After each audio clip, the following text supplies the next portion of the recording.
At yun nga mga abelo. Yun, good afternoon mga abelo. Ito, 12:37 na. Tapos na tayo magpakain sa mga ibon natin, sa mga breeder natin, tsaka sa flyer mix natin. Siyempre, walang iba ang gamit natin kundi yung kalapatid mix, breeder mix, at tsaka flyer mix. So yun mga kabela, ano ba ngayon? July 14. So ngayon, mga 2 weeks na lang, magte-training na tayo sa ibang club like PUF at saka ano pa bang isa? PRC. Yan lalong-lalo na sa PRC mga kabelo. Ngayon, ang mga ibon natin kagaya nito. Ito. Kita nyo, ito naman sa ano to, sa BBC. Lalaban natin to. Itong si Grizzle natin, ayan o. Si White Grizzle, ayan. Kita nyo, okay na yung bagwis nyo. Ayan o. Tubong-tubo na yung second at saka third primary. Ayan, nakita nyo. Panabay na tumutubo. Then dito, yan, ganyan din, same din, no? Yan. So, ito yung panlaban natin sa, napakagandang ibon, Grizzle, oh. White Grizzle, yan. So, titingnan natin kung ano to.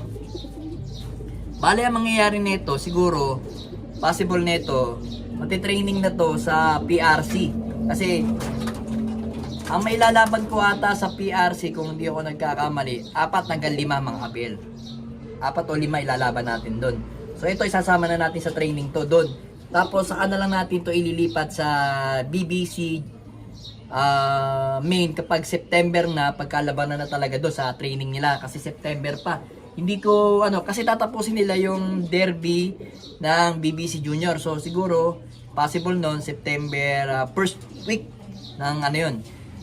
Kalimitan mga Sabado, Arigo. Yes, namamalat ako. Ang mga kalimitan bumabagsak yun, mga Sabado ang training mga kabielo. Ganda, tingnan natin kung saan naaabot ang ating Grizzle. Yan, Grizzle na to. Kinondisyon talaga natin to. Tsaka pinirepair natin yung bagwis niya para to, nakamalatayo na rin to. Amoy na amoy malatayon yung mga ibon natin. Yan, gandang ibon, solid. Then dito naman, teka, asan na yung panlaban natin na na isa? Asan na yung panlaban natin isa? Ito. Ito naman yung natin, anak ni Miss Peter. Yan, kapatid to ni ni 6'5", yung Babuyan Island natin na finisher. Ayan, Ibon, ganda, solid, Kamukha niya. Purple din. Kung nanood kayo kanina, nung upload ko yung kagabi, na ina-upload ko kasi medyo na late tayo dahil meron akong inasikaso, hindi ako agad ako nakapag-edit. Sisipon din ako. Yun nga, medyo may inasikaso kami, tapos yun nga, na-late na yung pag-upload ko ng video. So yun, kung mapapanood niyo, panoorin niyo na lang si si Miss Peter at saka si 6'5", yan. Pansinin niyo yan, purple din ang mata, Ganda. Yan, solid yung mata, Iisa lang yung itsura nila, yan. Pero syempre, kahit na iisa itsura nila, kailangan, performance pa rin ang kailangan natin, Pero tingin ko naman, magbibigay ng magandang laban. Lalo't hen pa naman siya. Hen, yan. Kalimitan kasi, pag hen talaga, matyaga. Kaso, yung nakaraan nating south, meron tayong isang hen, mga abelan, malamang nandun na yun, hindi na nakawala sa lambatan nyo. Kasi maganda yung uwi nun mga 1,000 plus lagi speed nun Sinisipon ako. Uso kasi ngayon, biglang ulan, tapos sabay init. Ayan mga abelo. Pati tayo, nagkakasipon. Yung mga ibon nga natin, sigurado pagka nagtitraining na tayo ng winter, hindi may iwasan natin yung magka-eye cold ng mga ibon natin. Kasi based to sa mga nagpo-post, nakikita ko, nagkaka-eye cold yung mga ibon nila. Paano daw gamutin, paano daw i-prevention yung kanilang mga eye cold. Yun nga, yan talaga, mahirap talagang tanggalin. Kahit na nagpe-prevention ka na sa mga ibon mo, tatama ka pa rin sa ng eye cold. Hindi ako naniniwalang hindi ka tatamaan ng eye cold kahit na isa o dalawa lang tatamaan ka pa rin. Ang mahirap nun, ang tatamaan sa'yo yung nakalaban pa. So ngayon, ang gawin na lang natin talaga is doon sa mga iba dyan na nagsasabi na pangit yung nag-antibiotic, kailangan mo rin mag-antibiotic, lalo't pag ang ibon mo may tama na ng ng, siyempre, alam nyo yan, ganito yan eh. Pag yung isang ibon, nagka-icon, at uminom sa painuman ng tubig, yung saliva niya, siyempre, pag inom nun, idadaw doon yung tuka. Siyempre, yung laway niyan, kakalat na doon sa tubig. Siyempre, lahat yan, magkakamero na. So, ngayon, kailangan mag-prevention ka sa iba. Di mag-antibiotic ka ng 3 days to 5 days. Gawin mo, every morning, antibiotic, hapon, plain water lang, ganun lang. Hindi po pwedeng yung isa lang yung i-isolation mo kasi yung ano mo, ibubukod mo kasi ang mangyayari niyan, kahit na ibukod mo yun, pero uminom na rin sa tubig mo, lahat yan, sunod yan, tatamaan yan, kaya kailangan, lahatan na sila. Pag isang ginamot mo, dapat lahatan na para siguradong hindi sila tatamaan mga kabil. Pero for the meantime, ito, iibon natin, ang ganda, solid to. Meron pa to kapatid eh. Alam ko may kapatid pa to, teka lang. Ito, yan. Sinisipon-sipon tayo. Oh, ito yung kapatid niya isa. Yan. Young bird naman ng PRC. Ano naman to?